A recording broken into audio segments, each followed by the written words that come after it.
Hey fellow foodies, we're off to Kansas next. They're famous for their barbecues, and in particular their burnt ends. Burnt ends are the point part of a beef brisket. This is normally smoked for at least 6 hours to get that smoky flavor. We also want a good char or bark on them. I'm using some hickory wood and adding it to my grill to get that smoky flavor. I made a basket using aluminum foil and filled it with about 3 cups of wood chips, and then placed that on our grill. Next, let's prepare our beef.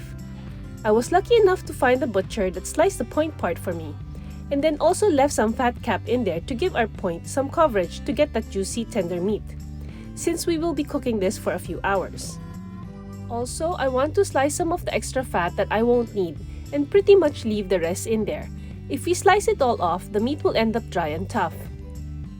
And to add some more smoky flavor, I'm using some hickory liquid smoke seasoning and also some Worcestershire sauce before I add in my dry spices.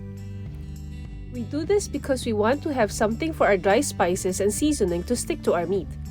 Make sure to do it on both sides. Next, I also want to sprinkle a generous amount of salt, black pepper, and garlic powder, and my mixture of dry rub, which has my spices of paprika, onion, oregano.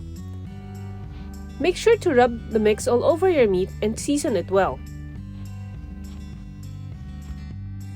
Next, let us put our meat in our smoker or grill that we preheated to about 250 to 275 degrees. We want to cook it nice and slow for about 4 hours. After 4 hours, our meat has a nice char on it, but it is not yet cooked through. The temperature might be around 165 to 175 degrees. We want to put our meat on a piece of tin foil and add about half a cup to 3/4 cup of beef stock. You can also add some hot sauce here if you'd like to give it that little kick. Then, we want to wrap our beef and put it back in our smoker. Raise the temperature to about 350 degrees and cook it for another hour and a half.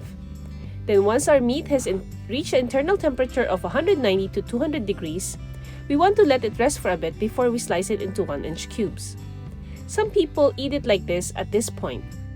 But for true Kansas City-style burnt ends, we want to add our favorite barbecue sauce to our cubes. And then we put it back in the smoker for another 30 minutes. And that's it! I wish you can smell and taste the smoky flavor on these burnt ends. It has so much flavor from the hickory wood, to the seasoning, to that sticky barbecue sauce. Hope you get to try to make this one and let me know how you enjoy it. Don't forget to click like and subscribe to my videos. And as always, thanks for watching!